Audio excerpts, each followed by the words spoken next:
La vie secrète des geekettes.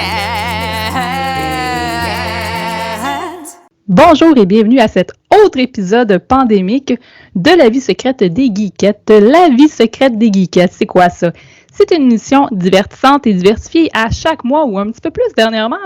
Les geekettes, on vous donne notre très humble opinion sur un produit de la culture populaire de notre choix et on jase aussi de plein d'autres affaires. Hey, je pense que ça ne marchera plus, ça, en version Skype. Écoute, ça va être juste drôle qu'on soit décalé. Je suis comme, vive le confinement. Vraiment. Hey, aujourd'hui, c'est l'épisode 66. Je suis votre animatrice Fanny Grégoire et je suis en compagnie de mes merveilleuses co-animatrices. Tout d'abord, on va commencer avec Martine Bisson. Bonjour Martine. Oui. Allô. Martine, tu vas nous parler de quoi aujourd'hui? Je vais vous parler du jeu vidéo Yooka-Laylee and the Impossible Lair. Excellent, j'ai hâte d'entendre parler de ça. J'ai vu le petit trailer là, sur YouTube. C'est bien joli, alors je suis pas mal curieuse. Ouais, ça a l'air d'un jeu pour enfants quand même, hein, quand tu regardes juste la vidéo. Oui, mais c'est cute quand même. Mais non, je suis curieuse. Ça a attiré mon intérêt. Donc, je vais continuer à présenter notre autre co-animatrice, Eliane Duplessis. Bonjour. Salut!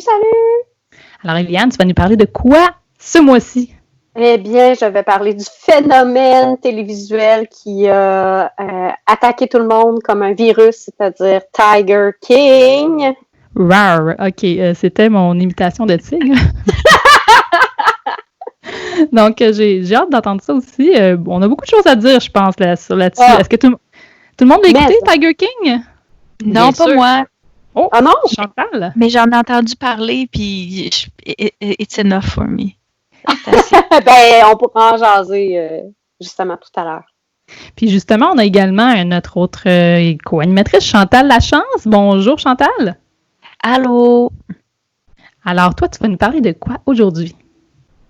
Mais moi, je vais vous parler de Chronicles of Crime, qui est un board game qui se prêtait bien en temps de confinement si vous vivez à deux. Ah, on en prend note ici. Déjà, je suis vraiment curieuse d'entendre parler de ça. Et de mon côté, je vais vous parler du jeu très attendu, Animal Crossing New Horizons. Oui, je vais vous parler d'un jeu vidéo. Pour ceux qui écoutent les geekettes, c'est pas habituel de ma part de jouer aux jeux vidéo. Donc, voilà. Avant de débuter l'émission, je voudrais aussi faire un petit shout-out à notre nouvelle Patreon, Sopelo. Alors, c'est ça, on est rendu à 12 Patreon. Bravo, merci de nous encourager. Écoutez, en temps de pandémie, c'est encore plus apprécié. Puis, c'est ça, je vous rappelle qu'au Patreon, on donne du contenu exclusif. On jase de choses qu'on jase pas d'habitude dans notre contenu gratos. Donc, ça peut valoir la peine si vous êtes curieux. Donc, on va continuer avec les nouvelles des geekettes.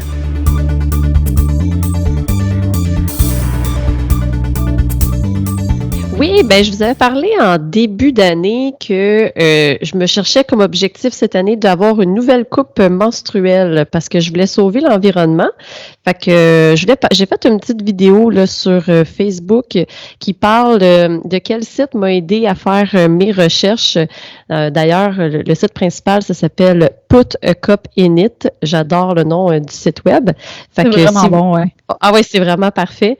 Fait que si vous voulez avoir un peu une idée de la démarche, si vous voulez suivre la même chose, ben allez voir la petite vidéo là, que je vous ai préparée sur Facebook. Je ferai peut-être un épisode 2 sur comment s'est passé mon premier mois à l'essai. Ah ouais! Je ajouter quelque chose aussi. J'ai utilisé une même vidéo pour me procurer ma nouvelle il y a quelques mois aussi. Ça marche très bien. C'est un bon choix. T'avais-tu d'autres choses à ajouter? Ben non, mais qu'est-ce que tu as appris, Fanny? Ben en fait, j'ai appris qu'il y avait d'autres genres. Moi, je connaissais juste 2 marques de coupes menstruelles, la fameuse Diva Cup que toi, t'as pas aimé. Puis une autre marque, la Moon Cup, mais tu sais, je savais pas qu'il y avait autant de différentes coupes. Là, je suis comme, ma prochaine, je vais regarder ça, là. Tu pourras faire le petit quiz en ligne. Oui, je vais aller faire ça. Puis je vais continuer. J'ai des petites nouvelles de mon côté. Il n'y a pas grand nouvelle vu la fameuse pandémie, mais il y en a quand même une coupe. Il y a le Festival de BD de Montréal qui, étonnamment, va être un festival de BD virtuel cette année. C'est le 22, 23 et 24 mai. Vous pouvez aller voir leur site web fbdm-mcaf.ca parce que c'est le MCAF en anglais, le Montreal Comic Arts Festival. Écoutez, vous pouvez juste googler Festival BD de Montréal, puis vous allez le trouver aussi. C'est la 9e édition cette année, puis habituellement, c'est toujours au Parc La Fontaine. Là, c'est le gros festival de bande dessinée qui a lieu dans le parc, mais cette année, c'est une exception vu tout ce qui se passe. Ils vont faire ça virtuellement. Ils n'ont pas donné beaucoup de détails encore. Ça va être à venir, mais je trouvais ça quand même intéressant qu'ils n'annulent pas tout, qu'ils ne reportent pas tout, puis qu'ils s'essayent avec quelque chose de virtuel. Donc, à suivre, comme on dit. Puis aussi, si vous êtes curieux de savoir comment ça se passe, la situation pour tout ce qui est dans le monde de la bande dessinée, tout ce qui est avec les librairies, BD et tout, là, comment que les gens vivent ça de l'intérieur. J'écoutais un podcast très intéressant de Jean-Dominique Leduc de la librairie Z, notre fameux partenaire de nos lectures. On le salue. C'est son podcast qui s'appelle « Vous avez dit BD ». Qui est le dernier épisode, là, le plus récent, le numéro 32, il parle de la réalité, de comment ils vivent ça, le milieu du livre, comment c'est géré, tout ça. Puis j'ai vraiment trouvé ça super, super intéressant. Allez écouter ça, c'est super. Si le monde de l'édition, de la BD et du livre en général vous intéresse, c'est vraiment une petite incursion au cœur du milieu éditorial et de la distribution et de comment ça se passe en librairie. Donc, allez écouter leur épisode très, très, très intéressant. Et puis, Chantal. Oui, tous les événements Magic physiques sont cancellés à date. Dans le fond, il y avait le Grand Prix de Toronto qui s'en venait. Il y a plein d'autres Grands Prix aux États-Unis aussi. Ça a tout été cancellé. Ils font tout ça en ligne maintenant. C'est aussi possible, en fait, vu que les petits magasins ne peuvent plus avoir leur événement durant la semaine. Donc, moi, j'ai arrêté d'aller en magasin, ça fait plusieurs semaines.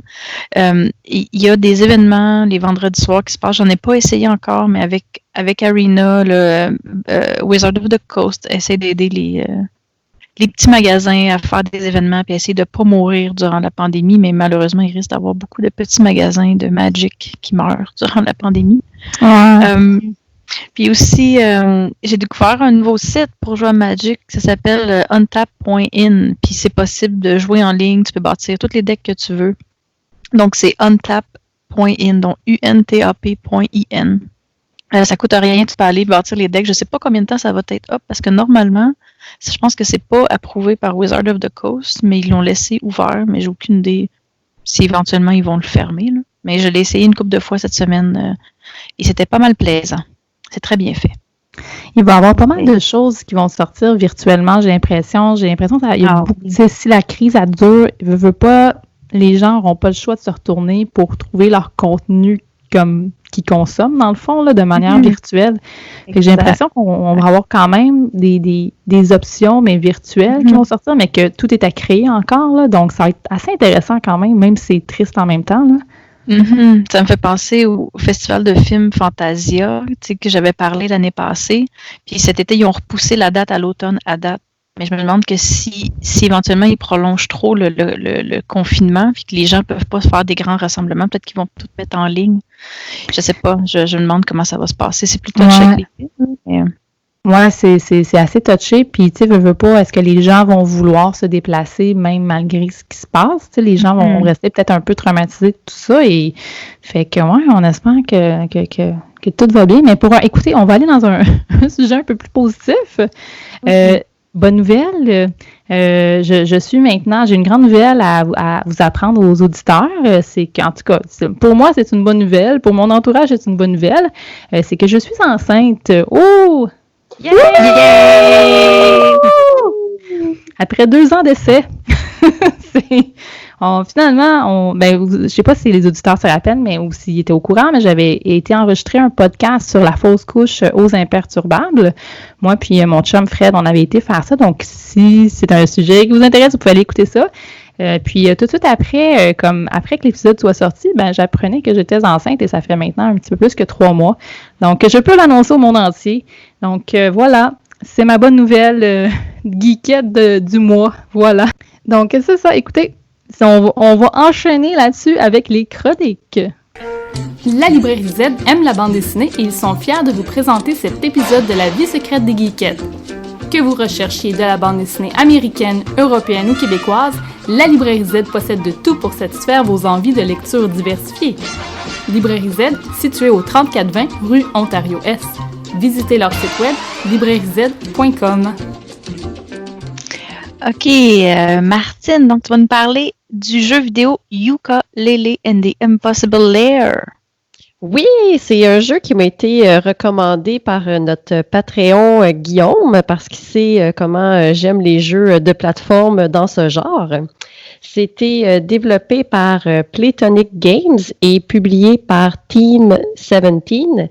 C'est sorti le 8 octobre 2019 et c'est disponible sur tout le PC, PS4, Xbox One, Switch, donc pas de raison de ne pas lui jouer. Généralement, le jeu est autour de 40$, mais bon, comme la plupart des compagnies, là, en ce moment, il y a beaucoup de rabais, fait que je le vois souvent autour de 20-25$ là, pour la période confinement. C'est un jeu qui est très fortement inspiré là, de Banjo-Kazooie, dans le sens que Yooka et Laylee, c'est deux personnages séparés, mais qui sont un au-dessus de l'autre. Donc, Laylee aide Yooka dans son aventure et c'est aussi très grandement inspiré de Donkey Kong Country. C'est pour ça qu'on me l'a suggéré parce que Donkey Kong Country, c'est un de mes jeux cultes. Puis, ben, c'est pas surprenant que ça se ressemble parce que c'est 6 anciens membres de Rare qui ont travaillé sur Yooka-Laylee. Donc, c'est sûr qu'ils se sont inspirés de ce qu'ils ont fait par le passé. Puis, quand je dis que ça se ressemble, là, même au niveau, autant du visuel que des ennemis, la musique, ils ont pris les mêmes genres de barils, les mêmes arrangements musicaux. Donc, c'est ça. C'est très, très fortement inspiré. C'est la suite du jeu Yooka-Laylee qui avait été sorti en 2017. Bon, j'ai pas joué au premier jeu, fait que je me lancerai pas dans les comparaisons entre les deux, mais apparemment que le premier, c'était plus un jeu 3D, alors que celui-là, c'est un platformer 2D et demi. Bon, qu'est-ce qui est différent dans ce jeu-là, c'est que quand on commence, on est directement au boss, le capital B qui s'appelle. Puis bon, évidemment, on n'est pas capable de remporter parce que bon, on vient de commencer le jeu, fait qu'on n'est pas très bon. Donc, il y a une reine qui vient nous sauver, c'est la reine des abeilles. Puis, elle nous informe que Capital B a kidnappé plusieurs des abeilles de son royaume. Et si on va les secourir, elles pourront nous aider à battre le boss qu'on n'a pas réussi la première fois. Puis pour ça, le boss aussi, il faut dire qu'il y a un très long niveau à faire avant, ce qui fait que c'est très difficile à compléter. Fait que c'est ça, on se promène dans le monde pour aller sauver chacune des abeilles parce que quand on va faire le Impossible Lair, quand on se fait toucher, c'est une abeille qui prend le hit à notre place. Fait que c'est ça qui est intéressant, c'est que si on décide de faire 10 niveaux, mais on peut avoir comme 10 invincibilités, mais si on n'est pas encore assez bon puis on veut faire 20 niveaux avant d'aller faire le boss, ben c'est ce qu'on fait.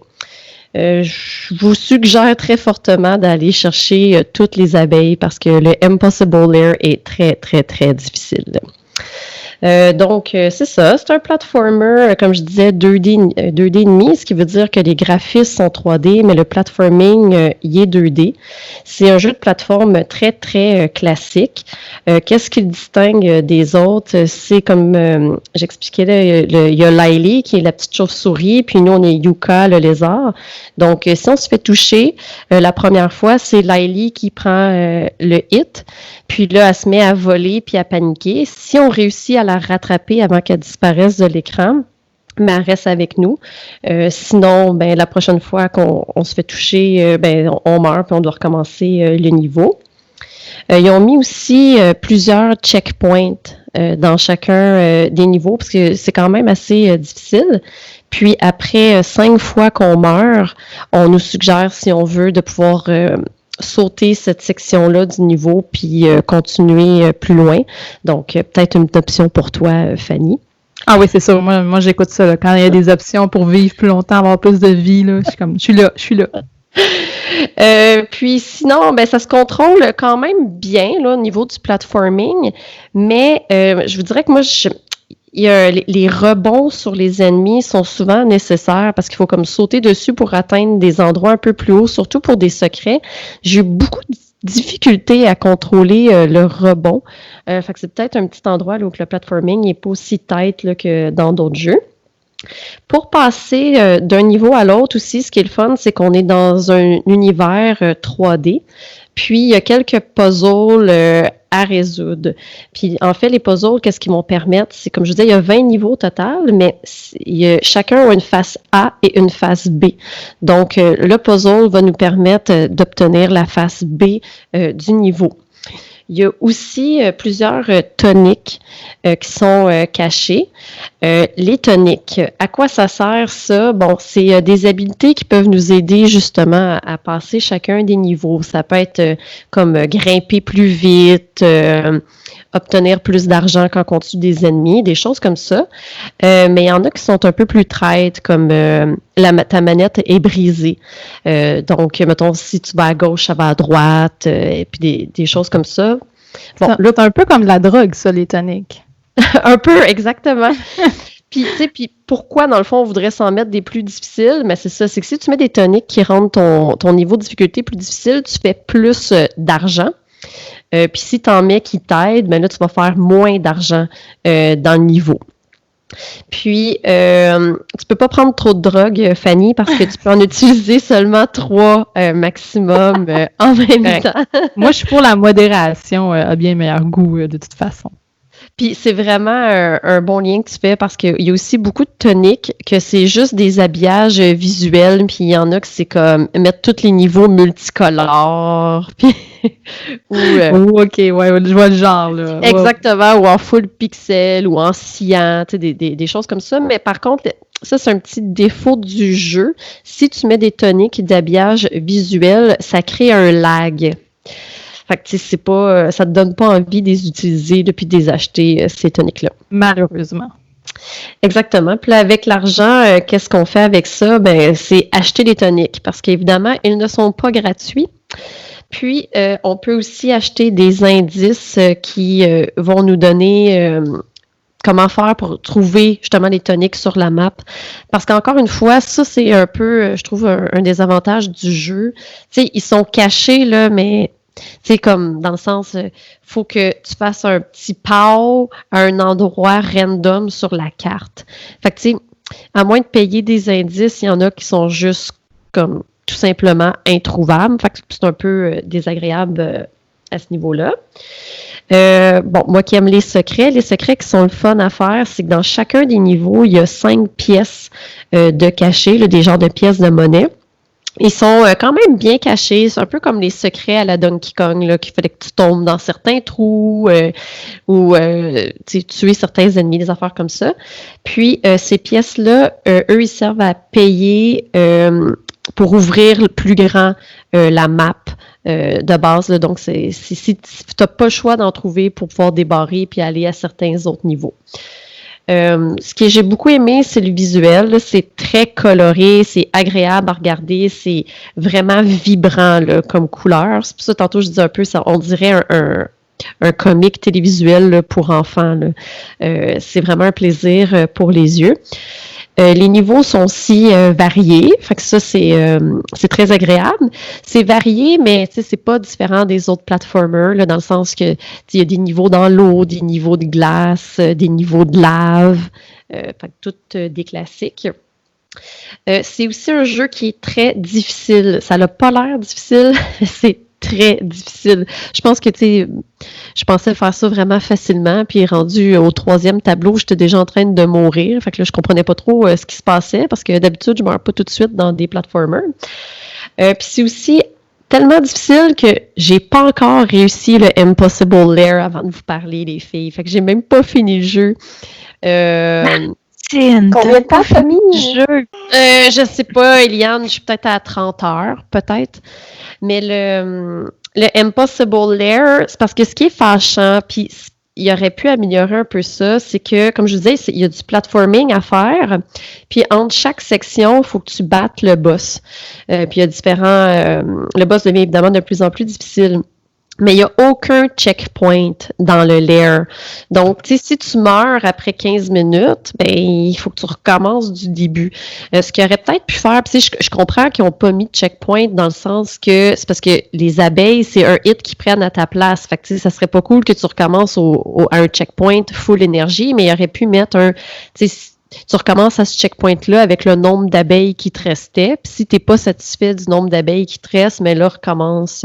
Donc, dans chaque niveau, il n'y a pas de checkpoint, c'est ça que tu dis? Non, juste le Impossible Lair. Ah, OK, comme le dernier niveau, dans le fond. Exactement. Ben, le dernier niveau, mais que tu peux faire, comme je disais, tu peux le faire dès le début avec aucune abeille pour t'aider, ou tu y vas quand ça te tente. Mais dans lui, c'est ça. Puis les toniques aussi que tu as trouvés, mais tu peux pas les utiliser dans le Impossible Lair. Fait que ça, c'est un autre petit défaut du jeu parce que, tu sais, ça te donne pas. Comme là, il me manque des toniques que j'ai pas trouvées, mais je m'en fous de pas les avoir trouvées parce que de toute façon, je pourrais pas les utiliser pour le boss de la fin, tu sais. Fait que, ben, c'est un peu ça. C'est un peu difficile, là, quand même, là.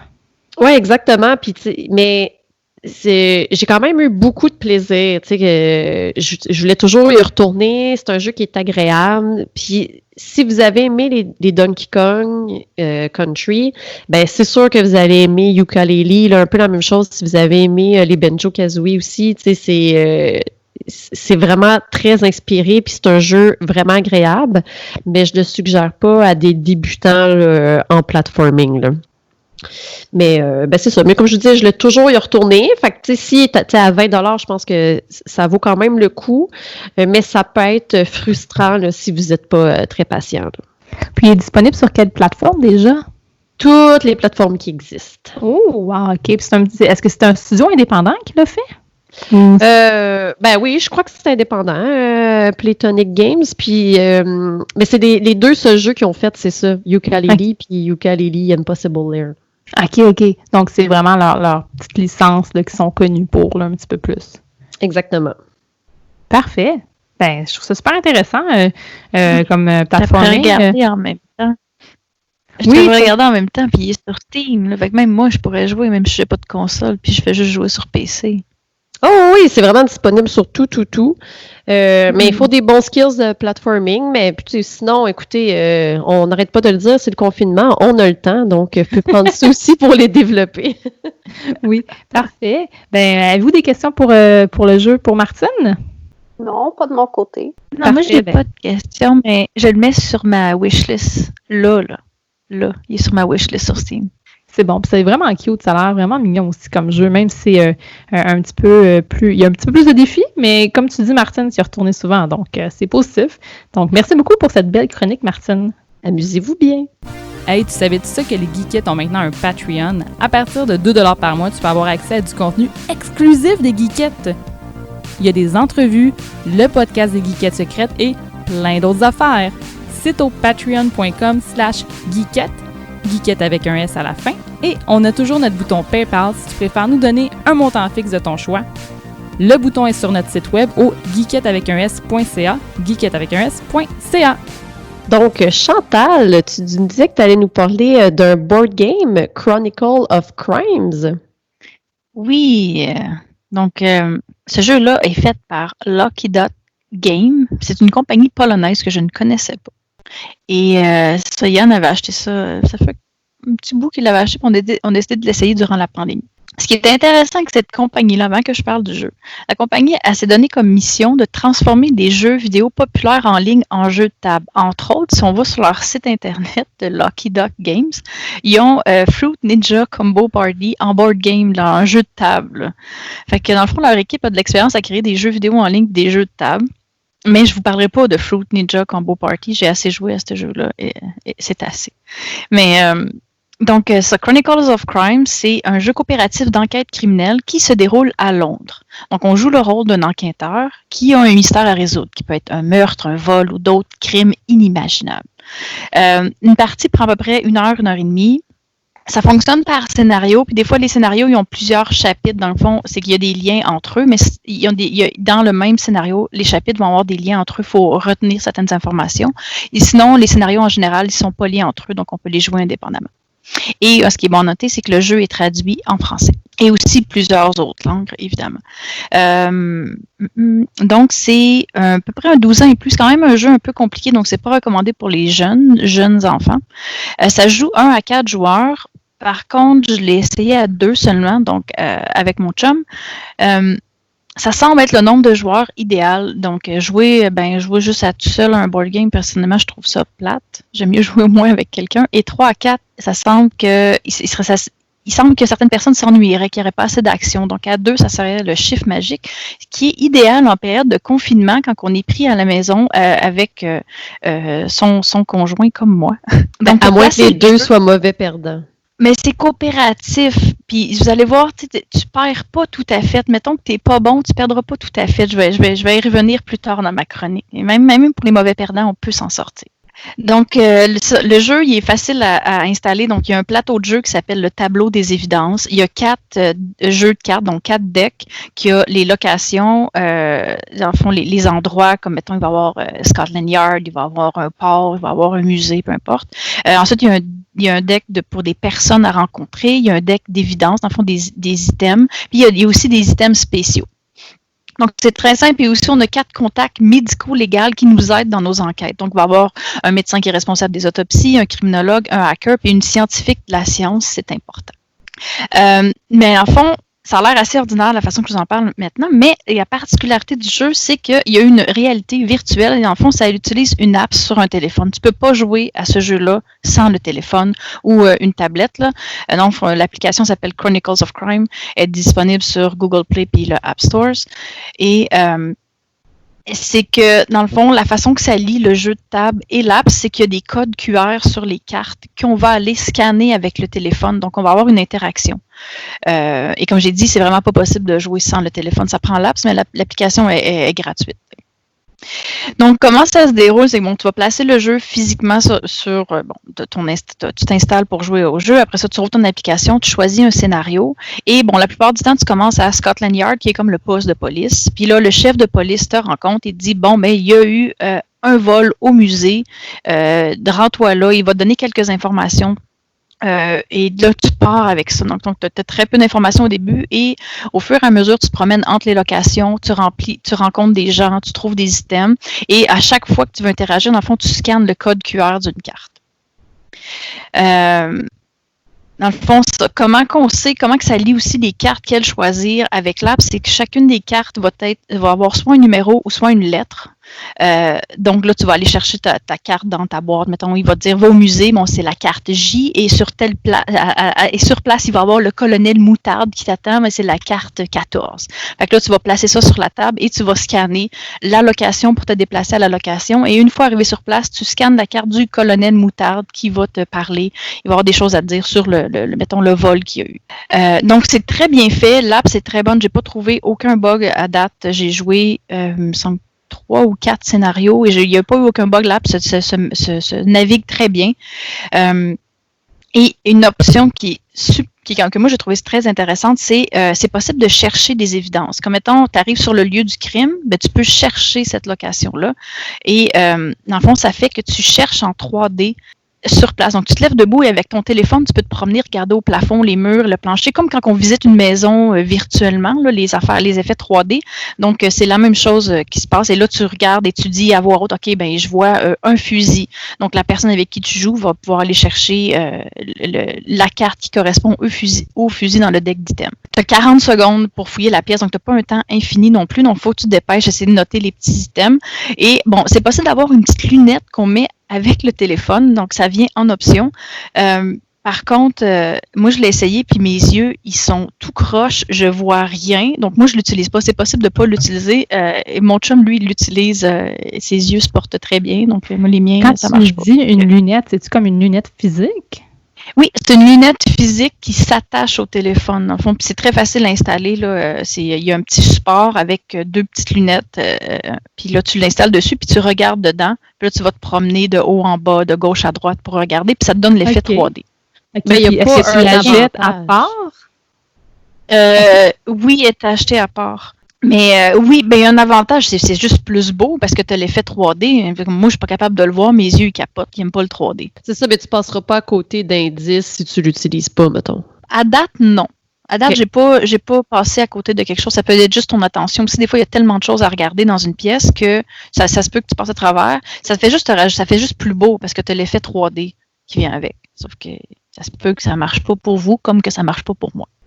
Donc, c'est ça. Donc, au fil du temps, tu vas aller dans tu vas visiter vraiment plusieurs endroits. Tu vas rencontrer beaucoup de gens. Éventuellement, tout le monde te donne, c'est comme une vraie, ben, je sais pas à quel point je connais pas les vraies enquêtes, mais ça t'amène dans plein de directions, puis éventuellement, il faut que tu choisisses. Tu appliques ton jugement, dis OK, telle personne, je pense pas qu'elle a raison, devrait aller dans telle direction et tout. Et à la fin, quand tu es prêt, tu peux résoudre le cas. Donc, tu retournes au poste de police et il y a l'option résoudre le cas. Et là, ils vont te poser plusieurs questions. Qui tu penses qui a fait le vol ou le meurtre ou pourquoi tu penses qu'il l'a fait avec quelle affaire? Ils te posent un paquet de questions et là, il faut que tu scannes les cartes selon tes réponses. Et à la fin, ben, tu es noté. Donc là, je voulais dire, pour les mauvais perdants, c'est pas un oui, tu l'as eu, non, tu l'as pas eu. Vu que tu as plusieurs critères, ben ça se peut que tu ailles 60% ou 70% à la fin. Fait que tu as quand même une note. Ça, si tu es un perfectionniste et tu veux 100%, mais ça se peut que tu sois mauvais perdant et que tu te fâches parce que tu l'as pas eu. Mais sinon, à date, j'ai été satisfaite, même si j'ai eu aucun 100% à date, ça s'est quand même bien passé. Et là, il y aurait peut-être une question qui pourrait venir de ça, c'est est-ce qu'on a un temps infini? Dans le fond, on peut fouiller toutes les pièces par là, tout le monde, puis éventuellement, on va bien trouver toutes les infos qu'il y a à trouver et y résoudre, mais c'est pas possible. Qu'est-ce qui est le fun avec l'application, c'est que, mettons, quand on rencontre le chef de police, mettons, il va être lundi 8 heures le matin, ben lui, donne-toi 24 heures pour résoudre l'énigme. Puis là, ben, si jamais tu ne résous pas en 24 heures, tu perds des points pour ça. L'application te permet de suivre en temps. Donc, quand tu te déplaces d'une location à l'autre, ça fait que ça compte du temps. Ça va te prendre, je me souviens plus par cœur, c'est peut-être 15-20 minutes ou une demi-heure, ça compte dans le temps. Tu parles à quelqu'un, tu lui poses des questions, ça va compter 15 minutes de plus. Tu appelles ton équipe médico-légale, ça te compte une minute de plus. Si tu fouilles une pièce, à chaque fois que tu fouilles la pièce, ça prend du temps. Donc, ça t'avance dans la journée et l'application suit ce temps-là. Donc, c'est bien de ce côté-là. Tu n'as pas à suivre le temps. Tu n'oublieras pas tes jetons de time. Mettons que normalement, on compte manuellement dans des jeux, dans des board games. Là, l'application le fait pour nous, donc c'est bien de ce côté-là. Là, tu ne peux pas comme tricher, si tu veux. L'application te le calcule. Et donc voilà. Donc moi j'ai trouvé que c'est un jeu très intéressant. J'aime beaucoup les puzzles. Dans le fond, c'est comme un casse-tête à résoudre, si on veut. Et il est quand même pas donné. Il est 50$ et il y a 5 ou 6 scénarios de base qui viennent avec. Tu peux avoir un scénario qui vient avec les lunettes. Sinon aussi dans l'application, c'est possible d'acheter d'autres scénarios. Il y en a comme 3 ou 4 de plus qu'on peut acheter. Et sinon, il y a 2 expansions aussi qui sont sorties à 35$ chaque. Il y a Noir et il y a Welcome to Redview. Et récemment, une campagne Kickstarter qui s'est terminée, qui a 3 nouveaux jeux indépendants, donc des stand-alone. Donc, il y a, dans le fond, 1400, 1900 puis 2400. Donc, ça se passe dans les années 1400, dans les années 1900 et dans le futur 2400. C'est 80 dollars US, donc avec le taux de change actuel, c'est à peu près 110$ canadiens. Là, c'est quand même un peu cher pour les 3, mais c'est possible d'acheter un indépendamment de l'autre. Par contre, la campagne est terminée, mais on peut s'inscrire pour l'offre tardive, donc les late pledgers. Ça devait ouvrir le 10 avril, mais ils ne l'ont pas ouvert encore. Et dans le fond, ces expansions-là sont supposées sortir en mars 2021. Il est à noter, juste pour vous donner à quel point que ce jeu-là est populaire, dans cette campagne-là pour les 3 nouveaux jeux indépendants, ils ont ramassé plus d'1 million de dollars US, puis il y a eu 13 350 contributeurs. Hey, c'est beaucoup, ça, pour une campagne, là? C'est vraiment beaucoup d'argent. Là. Donc, ça a vraiment bien pris. Les gens ont beaucoup aimé. Et étant donné que c'est des stand-alone, donc ça va être des nouvelles cartes, des nouvelles locations, parce qu'on s'entend, si tu fais un scénario qui se passe dans les années 2400 au futur, ben tes cartes de location de Londres ne s'appliquent pas. Là. Donc, là, ils ont tout refait, le jeu. Et même chose pour ce qui se passe dans les années 1400 et dans les années 1900. Ah, c'est intéressant. Puis, je me demandais, est-ce qu'il y avait un endroit que tu pourrais suggérer, mettons, s'il y a des auditeurs qui nous écoutent et qui aimeraient se procurer le jeu, où est-ce qu'ils peuvent se le procurer, à part le géant qu'on connaît tous? Est-ce que tu connais d'autres endroits, là? Oui, en fait, je ne recommanderais pas Amazon en ce moment parce qu'étant donné que ce n'est pas un élément important pour la pandémie, donc les temps de livraison d'Amazon en ce moment, c'est 1 mois. Mais n'importe quel magasin local de jeux, en général, ils ont gardé ils ont gardé leur activité. Donc, allez voir les pages Facebook de vos magasins locaux, puis ça se peut qu'ils l'aillent. J'en ai vu quelques-uns qui disaient backorder, mais si vous cherchez un peu, là, vous pouvez trouver en ligne. Là, j'ai vu, je pense que le Valet de Cœur devrait l'avoir. J'ai des magasins ici à Longueuil que je vois, je sais qu'eux, ils l'avaient aussi. Donc, regardez en ligne, là, vous pouvez sûrement le commander puis l'avoir en moins de temps que le 1 mois qu'Amazon, même si Amazon le vend probablement moins cher. Ouais, puis je pense qu'on peut aussi les appeler. Là. Je sais qu'on a souvent pas tendance à faire ça, mais des fois, ça peut être assez rapide quand t'appelles directement chez le commerçant. Il peut te le dire, puis il peut te le mettre de côté au pire, puis te l'envoyer, peu importe. Exact. Ouais. Je sais pas des fois s'ils ont fermé physiquement le magasin, des fois le numéro, il y a personne qui va rejoindre, mais si on leur parle sur, mettons, leur page Facebook, ils vont répondre sur Facebook. Là. Ouais. Mais c'est ça, moi, j'ai beaucoup aimé le jeu, mais il y a des critiques qui ressortent il y en a qui n'aiment pas le fait que ce jeu-là utilise une application téléphone. Il y en a vraiment qui trouvent que ça l'enlève le fait de jouer un jeu de table. Moi, j'adore l'aspect que ça leur a amené. Ça te fait sauver du temps un peu à fouiller des règles, à lire. Tu as juste l'apps qui se dirige puis qui calcule ton temps. Là, je trouve ça vraiment bien, ce côté-là du jeu. Évidemment, ça n'a pas une très grande rejouabilité parce qu'une fois que tu résous un crime, tu peux pas t'en rejouer. Tu pourrais le refaire pour essayer de voir si tu te diriges autrement, si tu découvres des nouvelles choses, mais à date, moi, c'est pas quelque chose qui va m'intéresser. Là, je referai pas de nouveau des scénarios que j'ai déjà fait. Donc, c'est possiblement un jeu que tu peux revendre après. Ouais, mais moi, je trouve ça intéressant, justement, qu'il soit avec application, parce que je trouve que ça rend ça peut-être plus accessible, parce qu'il y a des gens que ça leur fait peur, des fois, tu sais, justement, les gros board games, puis des manuels, puis tout ça. Fait que, tu sais, justement, ça les distingue à ce niveau-là. Oui, le livre de règles, c'est un petit feuillet de 2-3 pages, là. C'est pas très long à faire. Il y a des vidéos en ligne qui te disent, c'est très, très simple, là, comment jouer, là. C'est pas... Moi, t'as pris ma curiosité, en tout cas. Oui, j'ai l'impression que tu vas t'intéresser. J'ai l'impression que ce jeu-là va peut-être se ramasser chez toi, mais qu'on ait fini de jouer. C'est comme un vendredi policier, mais où je ferai partie de l'action. Oh, que oui, tu vas aimer ça, là. Ouais. Quand tu dis vendredi policier, c'est quoi ça, Martine? Ah, ben c'est que Canal D, je sais pas si ça existe encore, là, mais les vendredis, c'était comme toutes les affaires de true crime. Fait qu'il y avait comme, mettons, un tueur si proche, après c'était autopsie, après c'était dossier mystère. C'était vraiment toutes des émissions de true crime, puis ils appelaient ça les vendredis policiers à Canal D, et j'étais complètement accro. C'est drôle, ça. OK, parfait. Mais oui, c'est vrai que le jeu d'enquête que tu parles, Chantal, ça fait penser à tout ça, là, mais moi, ça m'attire beaucoup. Puis comme tu as dit, Martine, avec l'application, c'est rapide, là. Tu n'as pas à tout te taper le feuillet d'instruction, donc je trouve ça intéressant. Hey, merci beaucoup, Chantal, pour cette belle chronique. T'avais-tu quelque chose à ajouter? Non, c'est tout. C'est tout. C'est un excellent jeu, je l'ai beaucoup aimé.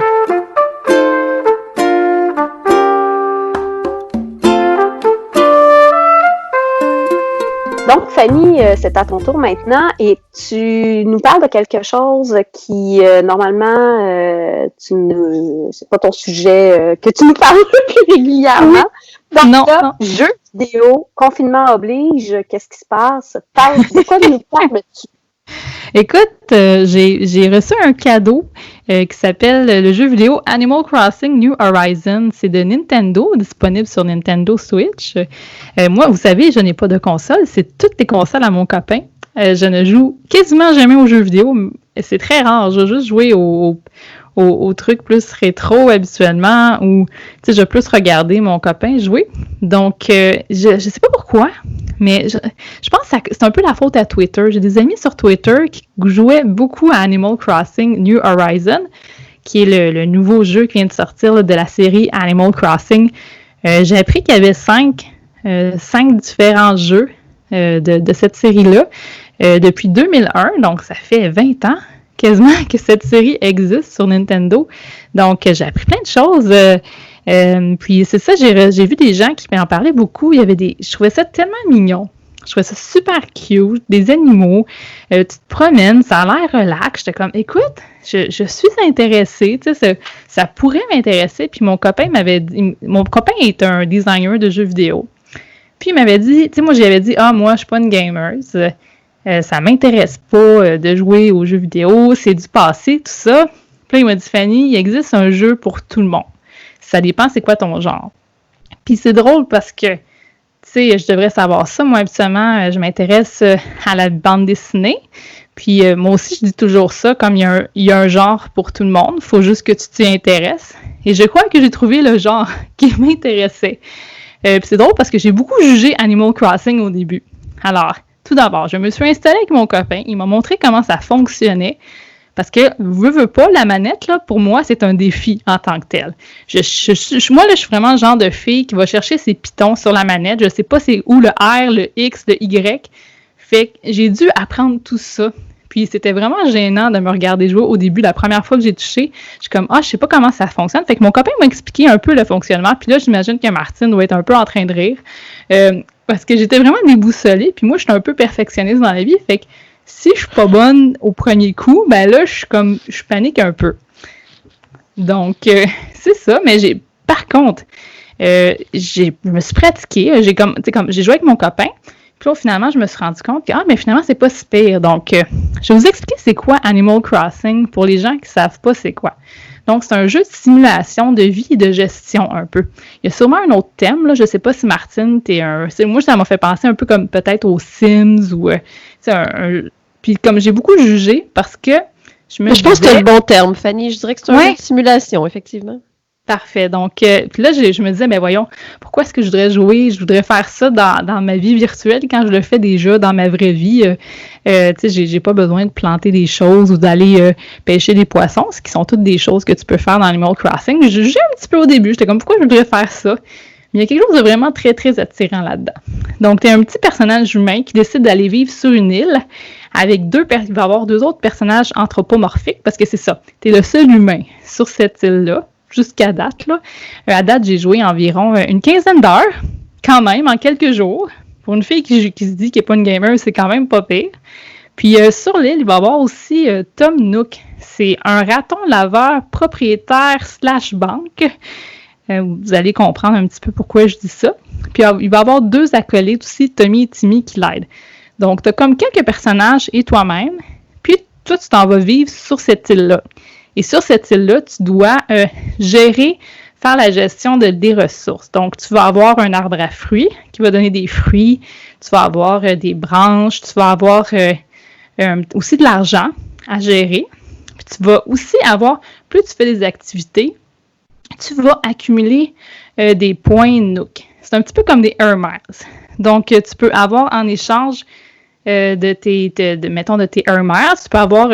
qui sont tes points Nook dans le fond, comme Tom Nook, ton espèce de gérant là, de l'île, ton espèce de banque. Donc, tu vas pouvoir échanger des points, tu vas pouvoir échanger de l'argent contre des items parce que au début, tu as une tente sur ton île, mais éventuellement, tu vas avoir une maison.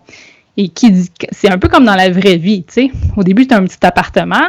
À un moment donné, si tu ramasses de l'argent, tu vas finir par avoir un condo, je sais pas. C'est un petit peu comme dans la vraie vie, mais en accéléré, puis tout le monde est gentil sur ton île. Est-ce que ça vous parle jusqu'à date? Je sais c'est quoi, mais à chaque fois, je me dis toujours... tu nous diras à la fin, là, mais est-ce que ça vaut 80$? C'est ça qui freine, moi. Parfait, je vais continuer. Donc, c'est ça. La partie, c'est sûr que, est-ce que ça vaut 80$? Ça dépend.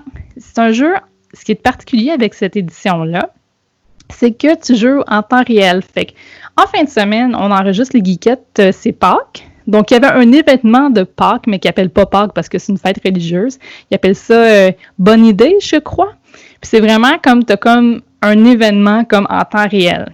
Aussi, quand tu joues, tu vas être, selon l'heure et la journée, mettons, si je joue le soir, mais ça va être le soir. Mon île va être dans le soir, puis je vais trouver des insectes, puis parce que tu peux attraper des insectes, des poissons et tout, je vais trouver des insectes que je ne trouverai pas nécessairement quand je joue durant le jour. Donc, c'est vraiment cool, ça.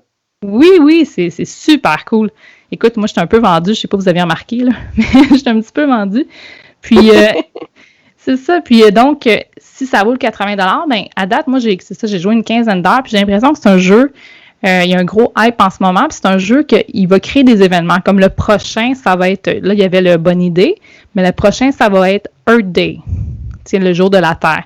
Puis supposément qu'il va y avoir un jour pour l'Halloween, un jour pour Noël, donc des différents événements avec différentes quêtes. Parce que, comme par exemple, le Bonne Idée, Il y avait des œufs de Pâques un peu partout. D'ailleurs, sur les internets, la communauté de Animal Crossing, on fait beaucoup de blagues par rapport aux œufs qu'ils n'arrêtaient pas de trouver. Puis aussi parce qu'il y a un personnage qui apparaît, qui est un gros lapin, qui fait un peu peur à certaines personnes parce qu'il y a un petit peu too much. Mais là, bon, il est un petit peu mieux qu'il était, là. On dirait que parce que c'est ça, le jeu est en développement un petit peu constamment, vu que c'est en temps réel que ça se joue. Puis qu'il y a des petits événements, fait que ça crée un hype. Puis j'ai l'impression que tu peux... Ce qui est le fun, c'est que tu peux... Tu sais, moi, je pourrais décider de jouer pendant toute la semaine. Puis là, je pourrais décider, OK, ben je vais arrêter de jouer, puis je vais y jouer, mettons, dans 2 semaines. Mais tu sais, il va y avoir des choses qui vont avoir changé. Tu sais, il n'y a pas de... Ce qui est le fun de ce jeu-là, c'est que c'est très relaxant. Il n'y a pas de presse à jouer non plus.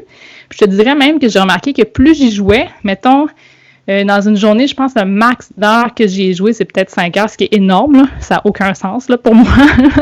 Puis je te dirais qu'après 5 heures, il n'y avait plus grand-chose. J'aurais pu continuer à faire des choses, mais j'étais comme... Il y avait moins d'intérêt. Donc, tu as vraiment l'intérêt à laisser ton jeu de côté, puis d'y revenir le lendemain ou 2 jours plus tard. Puis là, il y a plein de choses qui arrivent. Donc ça, c'est quand même intéressant pour ça. Ce qui est intéressant, c'est que tu peux aussi, là je mets des gros guillemets, voyager, aller voir tes amis. C'est relié en ligne. Donc si je veux c'est aller... vraiment intéressant présentement dans le Exactement. cadre de la pandémie. Ben c'est ça qui est le fun, c'est que il n'aurait pas pu sortir à un meilleur moment, ce Animal Crossing New Horizons, parce que on a besoin de ça. On a besoin d'un petit monde cute avec des animaux qui font des jeux de mots et qui sont vraiment mignons. Puis tu peux aussi inviter tes amis à aller jouer sur leur île à eux, ou eux peuvent aller jouer sur ton île à toi. Donc, tu sais, il n'y a pas vraiment... C'est vraiment un super bon moment. On est tous pris, on est tous confinés, donc, tu sais, on recherche un petit peu de se changer les idées. Moi, quand je joue à ça, je ne pense qu'à ça. Et je me dis, mais je pourrais aller voir mes amis, je pourrais les inviter. Tu peux leur donner un code. Il y a différentes manières. Je suis encore en train d'expérimenter, là, parce qu'il y a quand même plusieurs choses à savoir. Mais tu peux leur donner un code ou tu peux les inviter. Il y a différentes manières. Tu peux même leur envoyer des cadeaux. Tu peux acheter, tu peux créer. Parce qu'il y a toute l'espèce de partie du crafting où est-ce que tu dois accumuler des objets pour créer un autre objet. Par exemple, je vais faire une table à pique-nique. Mais je vais avoir besoin d'un morceau de bois, d'herbe, puis mettons d'une roche. Puis là, je vais faire ça. Donc, tout ce qui est le crafting qu'on appelle, c'est super important parce que tu peux faire des objets. Puis tout ça, là, je suis très consciente que tout cela a l'air très futile ou très mais voyons faire ça dans un jeu vidéo. Mais il y a comme quelque chose de réconfortant et de soutenant là-dedans. C'est très cute. Oui, vas-y. Mais mettons parce que tu dis justement qu'on peut aller sur l'île de nos amis, mais si je vais sur ton île, est-ce que je peux, mettons, m'occuper de ton jardin ou je peux pas vraiment comme, mettons, interagir ou fabriquer quelque chose sur ton île? Je peux-tu faire ça? Je pense que tu peux le faire, mais il faut encore que j'invite du monde pour le tester, pour être certaine. Je crois que oui. Je pourrais voler tes légumes, mettons. Ben, c'est ça que je me demande en ce moment. Fait que c'est sûr que si t'es des amis, tu ferais pas ça, tu sais, mettons, je pense que tu te parles sérieusement, je pense que ça pourrait causer beaucoup de problèmes aussi, là, si quelqu'un décide de faire ça, là. Mais oui, je pense que c'est quelque chose qui serait possible, mais je dois explorer encore le jeu, parce que j'ai pas tout vu encore, là. Il y avait beaucoup de choses. Là. Écoute, j'ai tellement été occupée avec le bonne idée que je n'ai pas pu faire ce que je voulais. Avant d'enregistrer l'épisode, je suis encore en train de jouer. Là. J'étais comme, OK, il faut vraiment que j'attrape tous les œufs de Pâques en ce moment. Bref. Bref, il a failli pas avoir d'épisode des geekettes à cause de ce jeu. Ça passe très proche. C'est publicité, ça, là. Mais écoutez, je pense que j'aime beaucoup la musique, qui est très relaxe. Tu as besoin de relaxer. C'est vraiment un jeu qui est parfait pour ça. C'est facile à embarquer. Comme je répète, rien de stressant. Puis c'est drôle aussi comment la manière que j'agis dans la vraie vie se reflète dans mon jeu. Je sais pas si ça fait ça avec tout le monde, mais moi, dans la vie, je suis une fille très économe qui aime pas avoir des dettes. Donc, dès que j'ai su que j'avais une dette à Tom Nook, je me suis arrangée pour y payer le plus vite possible. Ma maison était vide, mais ma dette était payée. Donc, je trouvais ça drôle comment c'était un reflet de ma personnalité. Puis c'est cute parce que tu peux aussi, ton personnage, tu peux le personnaliser pour qu'il te ressemble ou pas. comme, je pense qu'il y aurait beaucoup de choses sur la psychologie humaine à dire selon ce genre de jeu-là. Là. Puis tu mets le temps que tu veux. Oui. Ce qui peut être intéressant aussi, c'est d'aller jouer quelqu'un qui est totalement loin de toi, là, quelqu'un de super dépensier, puis tout ça. Comme là, tu es raisonnable comme dans ta vraie vie, mais tu pourrais décider d'aller complètement à l'inverse, là, puis de faire comme « Ah, moi, je vais être dépensière, je vais aller voler les légumes des autres, je vais être méchante, blablabla. Bla, bla, bla. » J'ai comme pas envie de faire ça dans la vraie vie, fait que j'ai comme pas envie d'aller faire ça dans une île super cute avec des animaux gentils. Tu peux même les frapper et tout, là, mais je le fais pas, voyons donc. Je les trouve trop cute. Mais ouais, tu pourrais... Tester, voir ce que ça fait. J'arrêtais juste voir comme qu'est-ce que ça fait, qu'est-ce qui arrive à l'histoire, qu'est-ce qui arrive dans le jeu si je me tourne, tu dois voir, il y a peut-être de la réputation aussi. T'as-tu un niveau de réputation avec les animaux sur l'île? Il n'y a pas de la réputation en tant que telle, mais il y a des changements de comportement, par contre, qui peuvent arriver là, selon ce que tu leur réponds. Selon ton attitude envers eux. OK, fait que c'est comme une forme cachée de réputation avec eux. Moi, j'aurais vu ce que ça fait. Qu'est-ce que ça fait quand tu tournes evil? Ouais. Mais c'est pas, mais je pense qu'il y a des animaux qui peuvent quitter ton île aussi s'ils sont pas bien, si tu leur portes pas de l'attention. C'est pas la chose la plus... Tu sais, il y a beaucoup de petits mystères parce qu'il y a beaucoup de choses à faire dans le jeu. Donc, c'est pas la chose qui est mise de l'avant. Mais oui, ça peut arriver. Puis il y a beaucoup de... Tu sais, moi, des fois, c'est pas si facile que ça, justement, parce qu'il y a des petits mystères un peu partout. Faut que tu devines, faut que tu essayes des choses. Fait que moi, j'avoue, quand j'étais bloquée, des fois, je vais été voir sur Internet parce que, tu sais, j'ai une autre vie. Ça apparaît pas en ce moment, mais oui, j'ai une autre vie. Donc, c'est ça. Tu peux aller voir sur Internet pour certaines choses. Puis, sérieusement, ça va t'aider, ça va te débloquer à certains moments quand absolument tu en as besoin. Mais bon, puis c'est ça. Écoutez, c'est immense comme monde. À date, écoutez, j'adore ça. Je le suggère. Comme tu disais, Martine, 80$. C'est un bon montant. J'ai été très chanceuse. Moi, je l'ai eu en cadeau. Donc, c'est comme... Je comprends que c'est pas tout le monde qui a cet argent-là, mais écoute, t'as besoin de t'évader un certain temps, d'aller dans un endroit cute, d'avoir en même temps une petite communauté d'amis qui jouent à ça, c'est vraiment agréable. Puis c'est un genre de jeu qui te plaît, je te le suggère fortement. Ça vaut la peine. J'ai l'impression qu'il va y avoir un bon niveau de rejouabilité. Est-ce que c'est ça le mot? Exact. Ouais, j'ai l'impression que tu veux rejouer. Combien de temps ça va durer, je ne sais pas, mais pour l'instant, on s'amuse beaucoup et c'est fort agréable. Donc oui, je recommande, c'est votre genre de jeu. Allez-y. C'est une franchise énormément populaire là, de Nintendo. Fait que clairement, tu n'es pas la seule là, à aimer ce genre de jeu-là. Là. Non, puis j'ai été surprise là, comme que voir que ça pouvait me plaire parce que j'étais la première à juger ce genre de jeu-là. Finalement, ça me plaît beaucoup. C'est les hormones de femme enceinte. Mais moi, ce que je me demande, Fanny, c'est est-ce que ça va t'ouvrir à aller voir les autres jeux de cette franchise-là? Je sais pas si j'irai voir parce que c'est quand même un gros jeu puis j'ai beaucoup de choses à faire. Pour l'instant, non, mais éventuellement, quand et si je finis ce jeu, je serais curieuse d'aller voir les versions, mettons, sur Nintendo DS qui sont dans des petits formats parce que c'est ça qui est le fun avec la Switch, c'est que tu peux jouer sur la télé ou simplement dans tes mains. Puis vu que la Switch est un peu lourde, moi, je sais pas pour toi, Martine, mais moi, je la trouve un peu lourde quand je joue simplement avec la console portable. J'aurais tendance à aller voir les jeux qui sont sur DS, qui sont des consoles portables également. Aussi parce que je trouve ça plus pratique que de prendre la télé puis prendre comme m'accaparer ça, là, puis que mon chum peut pas jouer à Call of Duty, là, ce qui serait un gros sacrilège dans cette maison. Non, moi aussi, si je veux jouer en portable, je prends ma 3DS. Je prends pas ma Switch. Ma Switch pour la télé, puis ma 3DS pour le portable. Est-ce que tu la trouves lourde un petit peu?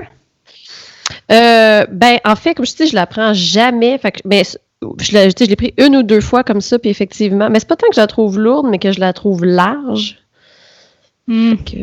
Parce que je me mets un petit coussin. Tu sais, je suis rendue plus vieille. Hein?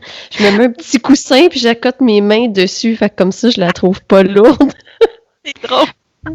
Non, mais c'est vrai, c'est comme... Moi, je me suis mis à avoir des crampes dans le cou à cause que... Tu sais, je me plaçais mal et tout. Fait que j'imagine que c'est pour ça qu'il y a l'option Switch Lite aussi. On doit pas avoir les seuls à avoir ce petit problème-là quand même. On est rendu à cet âge-là. Mais c'est ça, mais en gros, c'est pas mal ce que j'avais à dire sur Animal Crossing. Est-ce que vous avez des questions? Moi, j'aurais un commentaire. Tu disais que ça peut sembler futile de ce jeu-là, de planter des légumes puis de couper des arbres, mais tous les jeux en général, si tu le réduis à son plus petit élément, genre j'ai un fusil puis je tue des zombies ou des monstres, ou j'ai un guerrier en jeu puis je vais tuer des monstres pour ramasser des équipements. Tous les jeux sont futiles. L'important, c'est que tu aies du plaisir, là. Des pixels de couleurs qui te divertissent. Là, Oui, c'est bon. C'est un bon moi, je pense que point. c'est encore pire. Tu sais, j'aime les platformers. Tout ce que je fais, c'est avancer puis sauter par-dessus des trous. Exact. Quand tu le réduis, c'est tellement ridicule des jeux quand t'es réduit comme ça. Là, fait que... C'est vrai qu'expliquer comme ça fait un peu drôle. Tu sais. Bon, ben tant mieux. Je suis normale, tout va bien, c'est parfait. Écoutez, bien fait ça pour une chronique de jeux vidéo, Fanny, beau travail. Merci. J'ai beaucoup d'enthousiasme. J'ai hâte que l'épisode finisse. Je vais y retourner, puis ajoutez-moi comme ami si vous jouez aussi. 'Cause I saw a tiger, now I understand. I saw a tiger saw man. Alors, on passe de Animal Crossing au Animal Kingdom avec Eliane. Yes, moi je vais parler de Tiger King, le phénomène. Fait que là, il y avait, c'est pas tout le monde qui l'a vu dans les geekettes, là. Toi, Fanny, tu l'as vu? Oui. Puis Martine, toi aussi? Ben, je l'ai vu, mais à 50%. Là. J'ai pas vu tous les épisodes. J'ai vu des bouts d'épisodes. Parce qu'elle dormait tout le long. Puis toi, Chantal, toi, tu disais que tu l'avais pas vu du tout? Non, j'avais vu le trailer sur Netflix, puis j'en ai entendu parler. Je peux comme décrire c'est quoi, mais non, je l'ai pas regardé. Mais j'attends après ta chronique pour voir si je vais l'écouter ou pas. Écoute, que dire de Tiger King? C'est complètement fou. C'est un freak show. C'est un total freak show. Ça n'a pas de bon sens. Pour ceux qui connaissent pas vraiment Tiger King, qui en ont pas vraiment entendu parler, je sais pas où est-ce que vous étiez. Vous deviez être sous une roche ou quoi que ce soit. Je suis tombée sur une description du journaliste Paul Henley de l'agence France Presse qui disait que Tiger King, c'était comme un mélange entre Animal Planet et Breaking Bad. Je trouve que c'est déjà pas pire. C'est rentré sur les ondes de Netflix. C'est rentré comme un raz-de-marée le 20 mars dernier. Puis encore ce matin, c'est en tête du top 10 des émissions les plus populaires sur Netflix. Les gens en parlent. J'ai trouvé des articles dans The Verge, dans Wired, dans Le Parisien, dans le New Yorker, New York Times, dans Forbes, dans la presse, dans Le Devoir. Tout le monde en parle. Fait que c'est quoi Tiger King? C'est un monde avec des personnages complètement flamboyants puis bizarres. On se croirait dans un film des frères Coen ou de Wes Anderson ou les deux ensemble, tu sais. Il faut que tu te pinces pour te rappeler qu'il s'agit d'un documentaire puis pas d'une fiction, tellement c'est juste rocambolesque. Comme je disais, c'est vraiment un ultime freak show. C'est dans le fin fond d'une redneck city de l'Oklahoma, on trouve un mélange explosif. C'est des tigres, des lions, des paillettes, des imprimés animaliers, des personnalités hyper narcissiques, des employés éclopés, des fusils, de la drogue, de la polygamie, un hitman, des escrocs, la disparition mystérieuse d'un millionnaire, la pizza faite avec de la viande passée date, une campagne politique, un gourou, puis j'ai même pas tout dit encore. C'est hautement populaire, puis c'est addictif, mais c'est comme du McDo. T'en manges, puis tu sens un petit peu mal après. Fait que ça ressemble un petit peu à ça. L'histoire, c'est décrit tout simplement comme un propriétaire d'un zoo d'animaux exotiques dans l'Oklahoma avec son propriétaire qui s'appelle Joe Exotic, qui vit une espèce de confrontation. Ben, en fait, on est en train de présenter tout ce monde-là, le monde du zoo avec ceux qui vont élever des tigres et des lions. Et puis, lui, il vit une espèce de confrontation avec une dame qui, elle, a aussi un genre de zoo, mais elle, c'est un refuge pour les animaux en danger, surtout les tigres et les lions, parce que elle, c'est vraiment l'ultimate cat lady. Et puis, Fait que là, il y a comme une confrontation entre ces deux-là et ça prend des proportions complètement débiles mentales. Fait que c'est le genre d'émission que tu regardes, il y a 7 épisodes, puis tu regardes ça, puis à chaque fois, c'est comme écouter Jerry Springer. T'es comme découragé complètement. C'est vraiment un bon comparatif, ça. Mais tu peux pas être indifférent à ça, là. C'est ça. C'est du Jerry Springer, c'est du McDo, en tout cas, ça divertit. C'est quelque chose. Tu penses que c'est vraiment tout vrai? Oui, c'est ma question. C'est-tu inspiré de quelqu'un qui existe pour de vrai ou c'est totalement fictif ou c'est un entre-deux? C'est un documentaire. Ce sont des gens, c'est leur vraie vie. C'est la vraie chose. On n'est pas dans la fiction du tout, là. C'est vraiment... Wow. Bon. À savoir, est-ce que c'est complètement vrai? Je te dirais que je pense que dans les faits sont véridiques, mais qu'est-ce que les gens vont raconter? Écoute, moi, d'après moi, Joe, c'est un menteur compulsif, là. Je vais en parler un petit peu plus loin dans la chronique. Mais, tu sais, en fait, je peux le dire maintenant, là, tu sais, il raconte toutes sortes d'histoires. Plus tu cherches des choses sur lui, plus tu te rends compte qu'il est bizarre, puis qu'il va aller manipuler la réalité, puis tout ça. Bon, à un moment donné, au fil des événements, il se retrouve à être l'objet d'une enquête du FBI et tout ça pour avoir comploté pour faire assassiner sa rivale. Puis là, ça se passe pendant le temps qu'ils sont en train de tourner le documentaire sur lui, sur sa vie, puis tout ça. Puis finalement, il parle à son producteur, puis il dit, selon son producteur, il dit, écoute, non, j'ai besoin de me retirer, j'ai besoin de m'en aller, je vais quitter le zoo qui était le projet de sa vie, là, qu'il disait. Puis il dit, mais là, non, je vais quitter. Puis c'était vraiment brutal. Puis les gens comprenaient pas. Fait que quand les gens lui posaient des questions, il était comme, mais là, c'est parce que j'ai vécu une épiphanie dans ma vie. Puis là, finalement, je me suis rendu compte qu'on traitait mal les animaux. Puis je suis rendue du côté de PETA maintenant. Fait que, non, je vais vraiment comme abandonner. Puis tout ça. Et c'est complètement le contraire de tout ce que le personnage disait.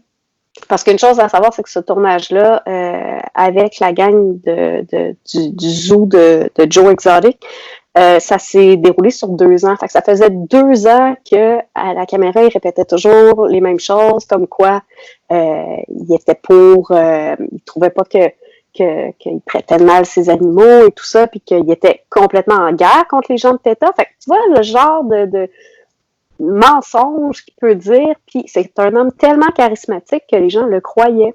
Fait à savoir, est-ce que c'est vrai, est-ce que c'est pas vrai? Je te dirais, les faits sont vrais, les histoires qui sont racontées, celles-là, je les prends pas mal toutes avec un grain de sel. Ouais, puis tu sais, pour ceux qui l'auraient pas vu, là, tu sais, on parle d'un zoo, là, mais tu sais, c'est un zoo pas très legit, là, dans le sens que c'est comme si moi, personnellement, dans la vie, je m'achetais des tigres, puis je déciderais, mais les gens, venez voir les tigres que j'ai, tu sais. C'est pas comme le zoo de Granby non plus, là. Non, c'est ça, tu vois, c'est quoi la réalité d'avoir un zoo aux États-Unis? C'est vraiment pas les mêmes règlements, hein? Ben, tu sais, c'est ça. Puis ça se passe, comme je disais, dans genre Redneck City, là, ça s'appelle Wynnewood. Puis, mais peu importe, parce qu'on découvre aussi dans cette émission-là d'autres propriétaires de d'autres zoos. Ils appellent ça des roadside zoos.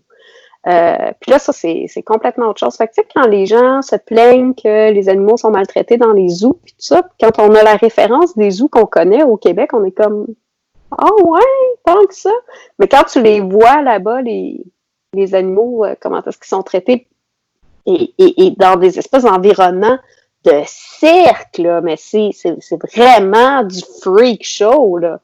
C'est là que tu te rends compte que non, là, on parle pas pantoute de la même game, là. Ouais, c'est surprenant de voir qu'aux États-Unis, il y a autant de gens qui peuvent avoir des tigres puis des lions. Là, moi, ça m'a renversé. Là. En plus, je suis un peu contre les animaux en captivité. Fait que j'étais comme, ben voyons donc, tu peux t'acheter un tigre là, sur le marché comme ça. Tu sais. Exact. C'est comme 2000 $ un tigre en plus, là, qu'il disait. Ouais, tu sais, je veux dire, il y a certains chiens qui vaut ça 2000 $, tu sais, fait que j'en revenais pas que tu peux t'acheter un animal exotique pour ce prix-là, tu sais. C'est un gros business, là, parce que c'est une des choses qui font au zoo, c'est que oui, les gens vont venir visiter. Le but de ce zoo-là, ça va être aussi beaucoup pour que les gens viennent se faire prendre en photo avec des bébés tigres, des bébés lions, tu sais. Puis là, les gens vont aller voir ça, ils sont vraiment proches, puis ils capotent, puis tu sais, OK, oui, c'est cute, mais c'est quand même un peu malsain. Puis ces bébés-là, ben, ils sont faits aussi pour la revente. Puis c'est tout ce côté-là. Puis effectivement, là, tu te dis, mais combien est-ce qu'il y a de personnes qui possèdent un animal dangereux et exotique comme ça chez eux? Puis c'est ça, moi, en fait, s'il y a une chose que j'ai retenue de ça, c'est si tu possèdes un lion ou un tigre, c'est que t'es un peu fou dans la tête. T'sais, juste avec les chats, je veux dire, moi j'ai de la misère à contrôler mon chat des fois. Là. Je peux pas croire avoir un tigre chez moi. Non, ça fonctionne juste pas. Là.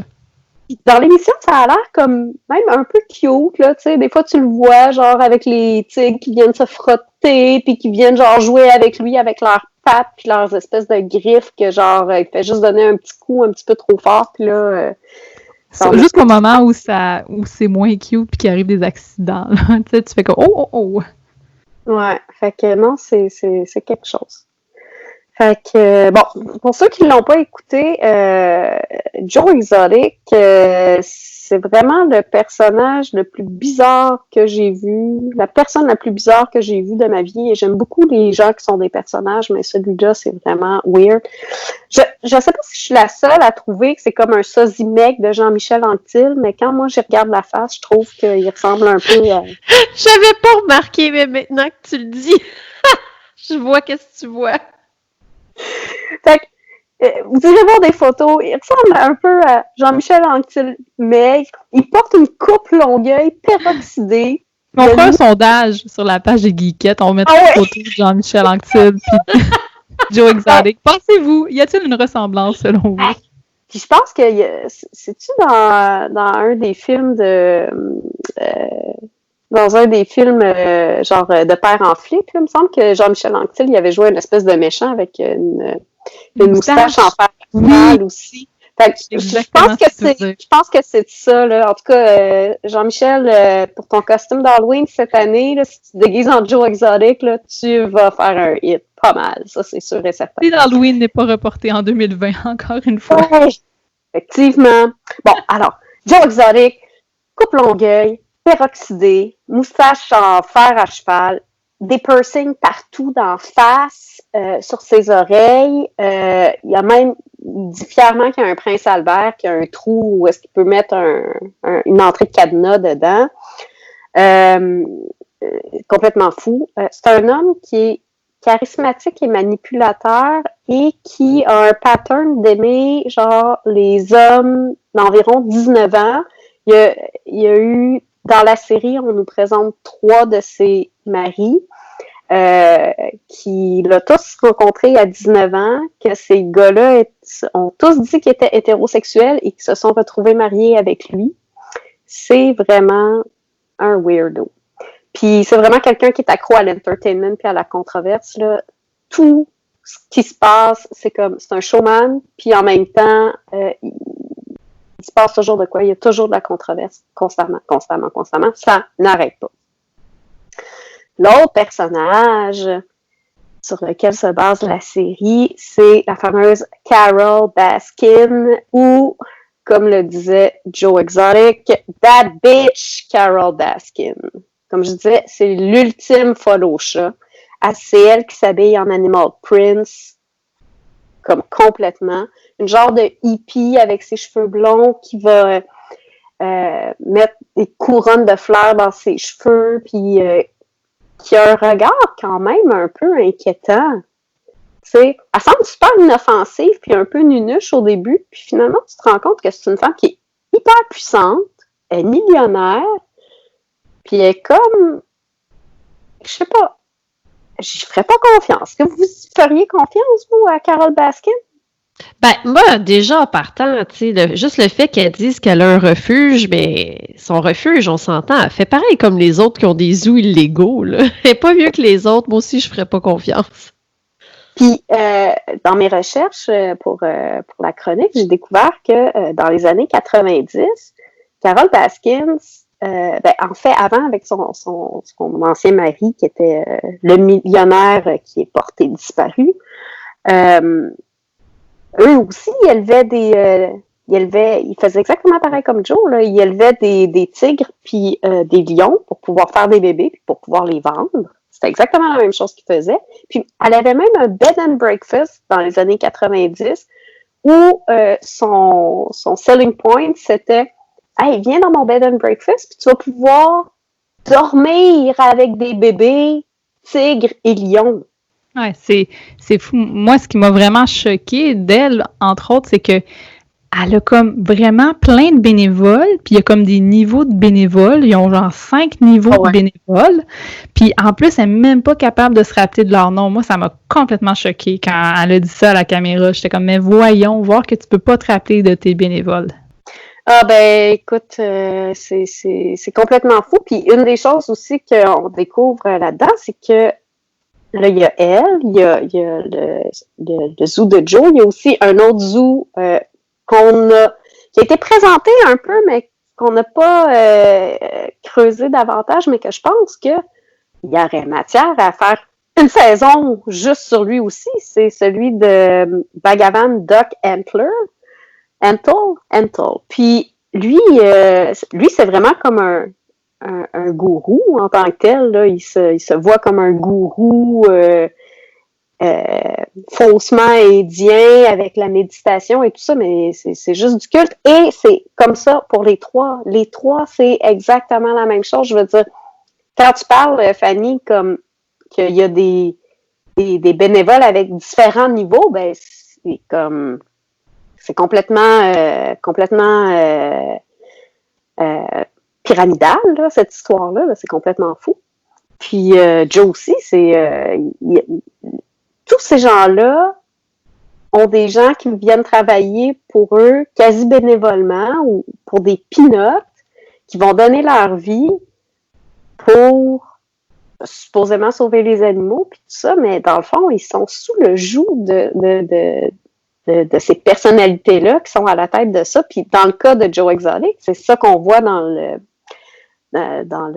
l'émission, c'est que plus ça va, plus il perd le contrôle sur son ego, sur son narcissisme. Puis là, finalement, ça vient juste éclater. Là. C'est complètement fou.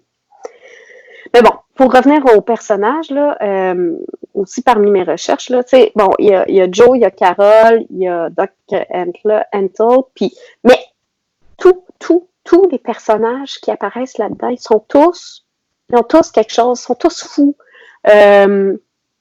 Et le gars qui est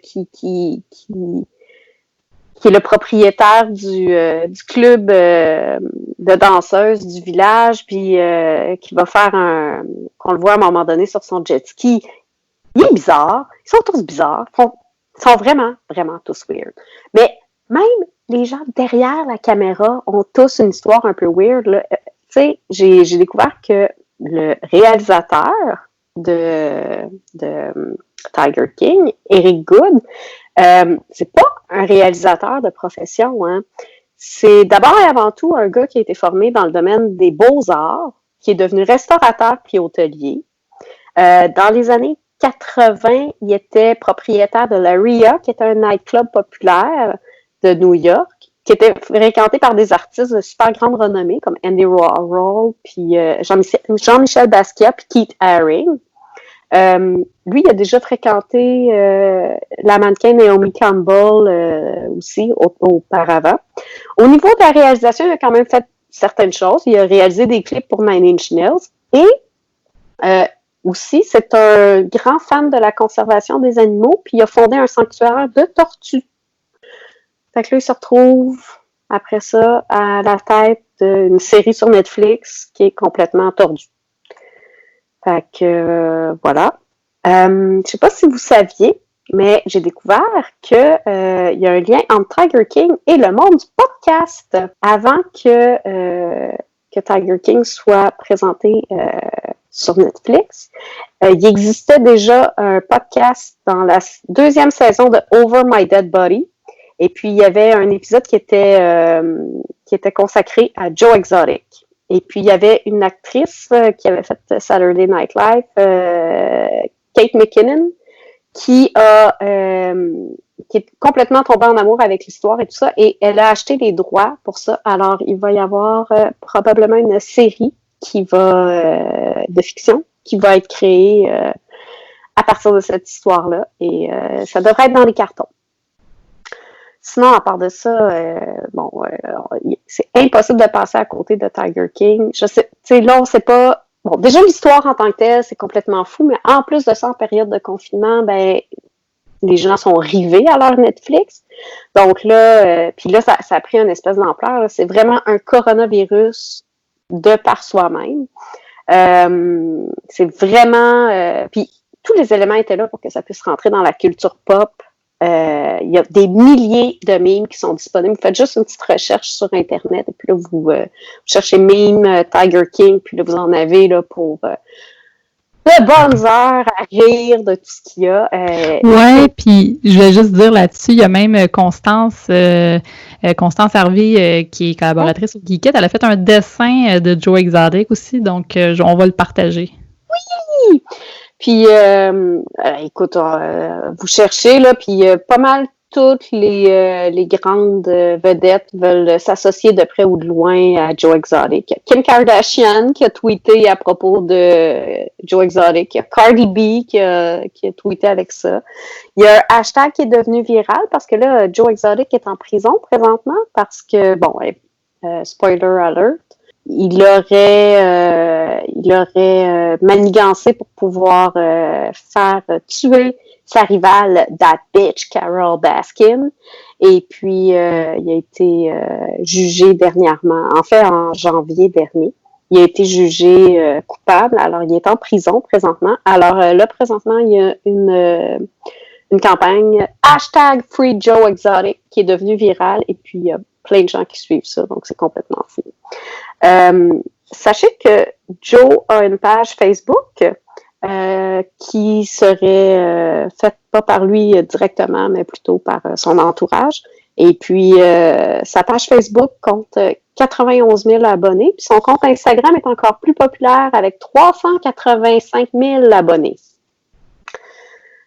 Sinon, dans la culture populaire, ben, on a parlé... là, on ne sait pas s'il va y avoir un Halloween ou pas, alors peu importe, sachez que on peut trouver aussi sur Internet plein de vedettes qui profitent du confinement pour pouvoir se déguiser et se désennuyer en se déguisant en personnage de Joe Exotic. Alors, qui est-ce qu'il y a là-dedans? Moi, j'ai trouvé facilement Sylvester Stallone et sa famille, Rob Lowe et Jared Leto. Fait que vous irez chercher ça, c'est assez drôle. En même temps, c'est un peu weird quand même là, de se déguiser en personnage machiavélique comme Joe Exotic, là, mais bon, j'ai un peu de misère avec ça, mais écoute, c'est peut-être juste moi. Joe est vraiment machiavélique, c'est ça la question. L'autre fois, j'en parlais avec mon coloc, puis il était comme, mais c'est un con, mais c'est juste un con, mais c'est juste un con, ce gars. Il est pas con, il est intelligent, ce gars-là, c'est juste qu'il est... je le trouve manipulateur, narcissique, là, c'est pour ça que j'ai un peu un malaise avec ce genre de série-là, parce que c'est comme si on lui... Tu sais, on s'entend, il a fait des coups croches dans la vie, justement, c'est un manipulateur, puis, tu sais, on lui donne l'attention qu'il cherche. C'est ça qui me crée un peu un malaise, parce que ça s'est rendu, c'est comme... Les gens, ils prêtent quasiment un culte, justement, avec toutes ces mimes-là, puis sa page Facebook. Puis ça, je sais pas, ça... Ouais. Mais c'est-tu vraiment un culte? Je veux dire, tu sais, mon père est riche en tabarnak, puis bonne fête Kevin, puis deux Heineken, une tequila, pas le temps de niaiser. C'est-tu un culte ou on se moque à deux? Ah, mais tu sais, de là, je veux dire, il y a quand même une page pour le sauver de prison. Je sais pas, tu sais. Ouais, mais je suis d'accord avec toi, Martine, là-dessus. C'est pas le genre de personnage qu'il faut qu'il faut valoriser, tu sais, comme qu'il faut encenser. C'est absolument affreux ce qu'il a fait. Puis, tu sais, justement, le documentaire démontre bien tout ça, justement, comment c'est malsain, ce milieu-là. Puis tu peux te faire une bonne idée de comment c'était. Mais je suis d'accord qu'il y a beaucoup de gens qui justement, sont comme, ils ont une fascination pour Joe Exotic quand c'est exactement ce qu'ils recherchent, puis tu devrais pas faire ça. Tu devrais plutôt dénoncer ce genre de personnage-là. Ben, moi, je suis fascinée, même si je le trouve déplorable, mais je trouve ça fascinant parce que justement, c'est quelqu'un qui est tellement loin de moi, puis je comprends, puis ça me fait peur, par contre, de voir à quel point est-ce que certaines personnes vont faire comme « Ah, lui, c'est vraiment l'exemple à suivre parce que il suit ce qu'il pense, c'est il suit vraiment sa propre liberté. » Ça, je trouve ça un peu intense. Mais tu sais, dans une époque où est-ce qu'on parle beaucoup de rectitude politique, puis tout ça, ben, Joe Exotic, il est pas en tout en rectitude politique, là. Il dit ce qu'il pense, puis ce qu'il pense, c'est absolument pas soft. Puis non, ça fait dur beaucoup. Ben, en tout cas, de toute manière, une chose à savoir, là, si vous voulez en savoir vraiment plus là, sur qu'est-ce qu'il y en est, il y a vraiment plein de choses. Mais sachez qu'aujourd'hui même, il y a un 8e épisode qui est sorti sur Netflix. C'est un after show qui s'appelle The Tiger King and I, qui est présenté par l'acteur et l'humoriste Joel McHale, puis qui contient des interviews de plusieurs personnes qu'on a rencontrées dans la série, avec Eric Cowie, John Reinke, John Finlay, qui était l'ancien mari de Joe Exotic, là, celui qui avait vraiment une dentition affreuse. Eh bien, sachez que John Finlay s'est fait refaire les dents. Et puis, il y a maintenant une page Facebook où est-ce qu'il se décrit comme un speaker motivationnel. Donc, il donne des conférences sur la sobriété et comment vivre sa vie. Et puis, bref, vraiment sur plein de personnes, ça a l'air super intéressant. Malheureusement, je n'ai pas eu le temps de l'écouter avant l'émission, mais je vais aller faire ça parce que je suis complètement fascinée. Fait qu'il y aurait encore tellement de choses à dire, mais tellement de choses à dire sur Tiger King. C'est vraiment quelque chose qui ne laisse personne indifférent. J'imagine que vous avez été autant fascinés. Alors, bref, allez sur Internet, allez voir qu'est-ce qu'il y en est. Il y a vraiment plein de choses à regarder présentement pour en savoir un petit peu plus. Plein d'articles super intéressants, donc je vous invite à suivre sur Internet. Hey, faut qu'on se parle. Oh! Alors, Eliane, on va terminer ça avec ta chronique. Faut qu'on se parle. Oui, je pense que c'est important qu'il faut qu'on se parle de notre santé mentale. Je ne sais pas pour vous comment est-ce que ça se passe, mais je trouve que c'est quand même quelque chose qui est fragile et qui peut être un peu insidieux. Je vais partir d'une anecdote personnelle. Là. Moi, cette semaine, tu sais, je me considérais quand même chanceuse là, jusqu'à maintenant. J'ai la chance de vivre dans un bel appartement, quand même calme, avec, tu sais, dans un bon environnement. Puis j'ai pas eu à souffrir du stress, de perdre mon emploi, de vivre l'incertitude, d'avoir des paiements qui arrivaient, puis tout ça qui était stressant. Fait que, tu sais, quand les gens me demandaient comment ça allait, je disais, ben, ça va quand même bien, puis tout ça. Puis, il y a une journée du jour au lendemain, je suis devenue stressée. J'ai fait de l'anxiété sur le virus, comme vraiment, là. Puis là, j'ai fait comme, oh wow, attends, là, c'est comme, ça a pris une ampleur en une journée qui était comme, que j'avais pas vu venir du tout. Fait que je trouvais ça quand même important qu'on puisse en parler parce que justement, c'est quelque chose qui peut nous arriver comme ça, là, comme un coup de bâton d'en face.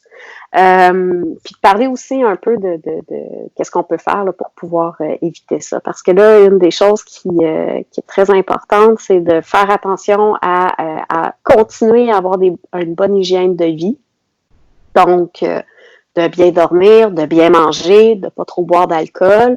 Moi, ce qui a vraiment changé aussi pour moi, mon attitude, c'était, d'un, je me suis parlé un peu parce que la source de mon stress, c'était vraiment de me dire, OK, là, je suis à Montréal. Puis quand je voyais le nombre de cas augmenter, puis là, je me disais, oh my God, là, c'est vraiment intense. Puis c'est là que ça commence à jouer dans ta tête.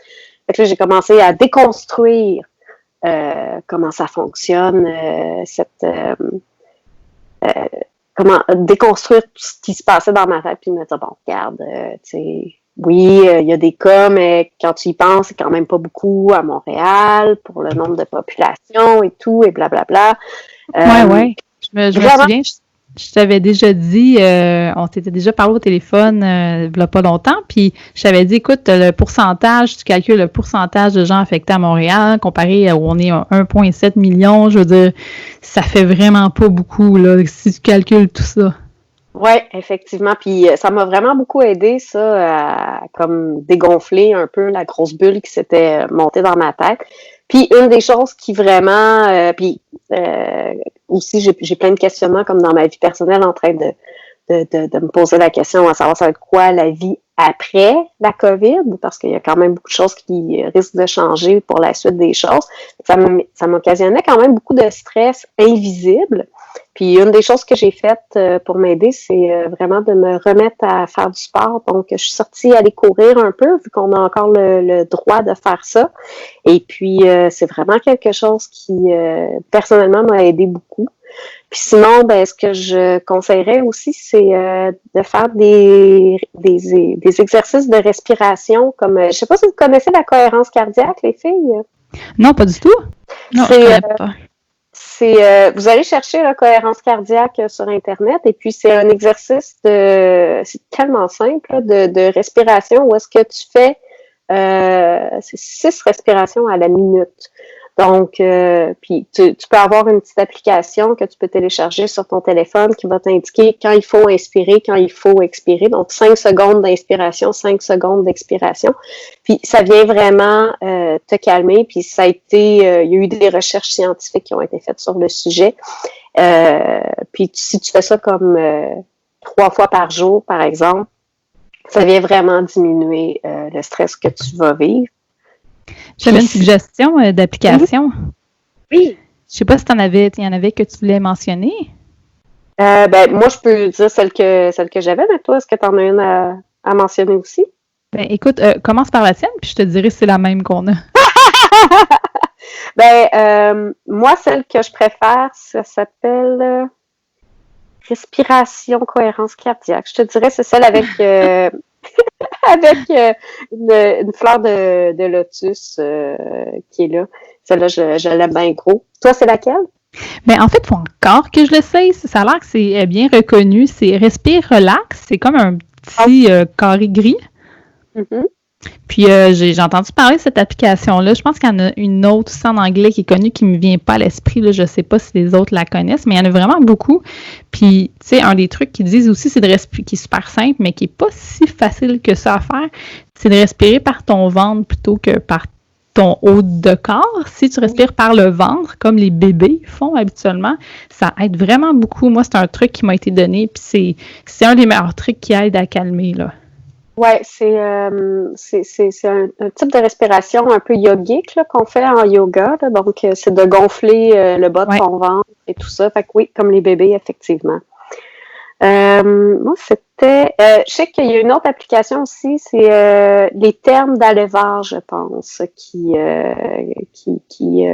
propose la cohérence cardiaque. Mais moi, ce que je voulais surtout, c'était d'avoir quelque chose qui m'indique quand je dois inspirer et expirer, mais que je pouvais fermer les yeux en le faisant, parce que souvent, ils vont proposer des trucs avec une espèce de petite boule qui va monter puis descendre pour te dire quand il faut inspirer, quand il faut expirer. Des fois, la musique est un peu poche.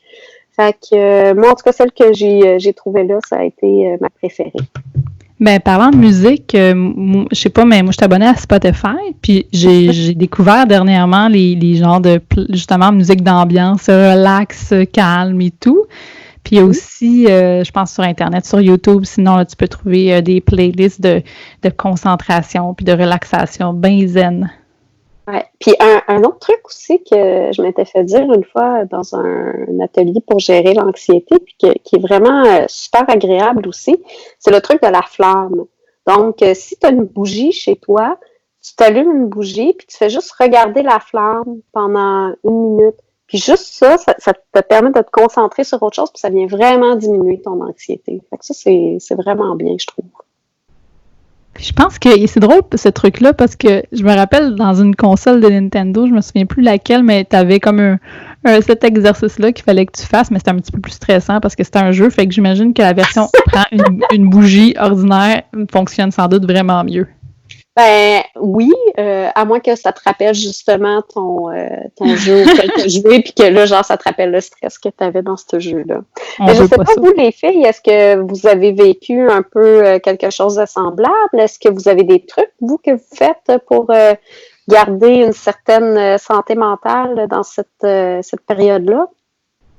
Ben, moi, c'est quand même, je trouve ça spécial parce que dans ma vie éveillée, je me sens pas plus stressée à cause de la situation. Par contre, je suis une super grosse dormeuse, puis là, je me rends compte que je dors plus bien la nuit. Je me réveille super souvent, puis ça, je fais pas ça. Donc, clairement, il y a une source d'anxiété qui vient me chercher, mais je le ressens pas dans la journée. C'est ça que je trouve spécial quand même. Ben, c'est pour ça que je disais que c'était comme un peu insidieux. En tout cas, de mon côté, ça a vraiment fait ça, puis ça m'a vraiment tapé comme une brique d'en face, là. Ouais, puis tu sais, moi, on dit souvent, là, moi puis Chantal, les chiffres, c'est notre passion. Fait qu'un peu comme Fanny, tu sais, pour moi, quand que je mets ça par, tu sais, le nombre de cas par million, je dis, ben mon Dieu, c'est même pas 1%, tu sais, fait que puis là, une fois que tu calcules le décès pour le moment, je suis comme, OK, mais là, c'est encore moins que ça. Fait que c'est pas la maladie en tant que telle. Tu sais, pour moi, c'est plus, je pense, comme toute la situation économique puis la précarité que ça l'entraîne parce que ça, c'est vraiment un gros pourcentage, tu sais, de la population qui est touchée, tu sais, puis tu sais, je le vis aussi avec mon entreprise puis tout ça. Fait que, tu sais, clairement, je pense que ma source de stress vient de là. Mm-hmm. Tu sais, comment je le gère, écoute, c'est sûr, moi, j'aime beaucoup courir, puis là, le printemps arrive, fait que ça l'aide. Puis, tu sais, Ouais. puis je sais que c'est pas recommandé habituellement pour ça, mais tu sais, moi, personnellement, quand je joue aux jeux vidéo, je pense absolument à rien d'autre. Fait que moi, je pense que ça me calme, là, mais je pense pas que c'est recommandé par les psychologues, là. Peut-être le jeu comme celui de Fanny avait proposé, ça peut calmer. Ben, moi, je pense que, sérieux, ça devrait être recommandé, les jeux vidéo, parce que c'est vrai que ça fait vraiment déconnecter, puis tu penses vraiment pas à ça, puis c'est pas mauvais parce qu'on y pense tellement tout le temps à cette situation en ce moment, juste avec les nouvelles. Puis justement, d'arrêter les nouvelles, là, c'est une autre affaire. Ou arrêter de regarder les sites web puis les nouvelles qui sortent comme non-stop, là. Sincèrement, moi, j'ai diminué beaucoup ça, puis ça m'a beaucoup aidé à gérer le stress, là. Ah oui, moi, ma crise d'anxiété est arrivée juste après que j'aille écouter le point de presse, là, justement. Puis là, j'étais comme « Ah non, qu'est-ce qui se passe? » Puis là, c'est ça. Ouais, puis tu sais, moi puis mon chum, à tous les jours, tu sais, on prend au moins une bonne demi-heure là, pour aller prendre une marche aussi, là. Puis, tu sais, juste prendre de l'air, de changer d'air, ça fait du bien, là. Ouais. Ouais, c'est vrai. Puis il y a plein de ressources gratuites en ce moment. Il y a beaucoup de cours d'entraîneurs qui donnent des cours en ligne gratuitement. Je pense que je vais les partager d'ailleurs sur la page des Geekettes parce que des fois, ils ont une petite boîte de type là, en ligne qui est quand même gentille, qui n'est pas obligatoire, mais qui est quand même gentille parce que tout le monde en arrache un petit peu. Fait que je vous les donnerai. Moi, je fais beaucoup des trucs en ligne, de l'exercice en ligne. Écoutez, pour pas la nommer, j'ai l'application de Jillian Michaels en ce moment et je capote. Mais bon, c'est un petit peu cher par contre, mais ça faisait longtemps que je voulais m'abonner puis je suis une grosse fan de Jillian Michaels. Fait que c'est une bonne raison. J'ai plus mon gym. Je suis triste. Moi, j'ai Nike Training qui est gratuit que j'utilise. C'est bon, ça. Non, ça, c'est vraiment des bonnes ressources et tout ça. Moi, il y a quand même certains trucs, là. Heureusement, mon gym ou bien mon cours de danse ont commencé à faire des cours en ligne aussi, fait que ça, c'est une bonne chose, mais c'est vrai, je me suis vraiment rendu compte que c'était hyper important pour moi juste de bouger pour évacuer le stress qui s'accumule dans mon corps. C'est ça, de manière un peu insidieuse, là. Ouais. Puis, si je peux terminer sur une chose, ça serait de laisser le numéro de téléphone de ressources en santé mentale pour si jamais vous avez besoin d'aide. Donc, c'est le 1-877-644-4545. Ça, c'est partout au Québec. 1-877-644-4545. N'hésitez pas à appeler si jamais vous avez besoin d'aide parce que, franchement, c'est pas nécessairement toujours facile. Puis, en même temps, il suffit juste d'un petit appel, hein, il suffit juste de changer son état d'esprit pendant peut-être un petit 15 minutes, puis après ça, ça va beaucoup mieux. Déjà, on se sent mieux juste à parler de ça. Là. On a des ressources, on est motivés, Eliane, grâce à toi. Merci beaucoup. Ça me fait tellement plaisir. Et puis sur ce, écoutez, mesdames, je terminerai cet épisode de La vie secrète des geekettes. C'est le 66e, en fait, là, en ligne. 66! J'espère vraiment qu'au 70e, on sera plus en ligne. C'est comme mon but cette année, mais on verra. Écoutez, YOLO, on verra. S'il faut être en ligne pendant un bout, on va être en ligne pendant un bout. À date, ça va quand même très bien avec Skype. Donc, mesdames, les geekettes, je vous demanderai où on peut vous retrouver sur les internets. Je vais commencer par toi, Eliane. Eh bien, moi, vous pouvez me trouver sur Twitter et puis aussi, vous pouvez me trouver sur Facebook, Eliane D, idéatrice. Parfait. Et puis, Chantal, je vais continuer avec toi. Où est-ce qu'on peut te retrouver sur les internets? Ben, on peut me rejoindre directement par la page des geekettes, mais je suis aussi Facebook, Chantal Lachance, je me cache pas comme Martine, et ma photo, c'est John McClane encore de Die Hard. Toujours, change-la jamais, s'il te plaît. Parfait. Puis Martine, où est-ce qu'on peut te retrouver? Ben, Chantal a dit que je suis pas trouvable. Non. Sur Facebook, Martine Tilburg, qui n'est pas mon vrai nom. Mais pour vrai, la meilleure façon, si jamais vous voulez vraiment m'envoyer un message privé, ça serait via la page Facebook de La vie secrète des geekettes. Parfait. Et puis moi-même, Fanny Grégoire, on peut me retrouver sur Instagram, Facebook, toutes ces belles plateformes, Twitter également. Mais c'est surtout important d'aller liker la page Facebook de La vie secrète des geekettes. Les geekettes, on est sur Instagram aussi quand même. On a un Twitter qui est pas super actif, fait que c'est pas si grave. Partagez notre contenu, notre épisode. Si vous avez aimé cet épisode pandémique de La vie secrète des geekettes, n'hésitez pas à partager.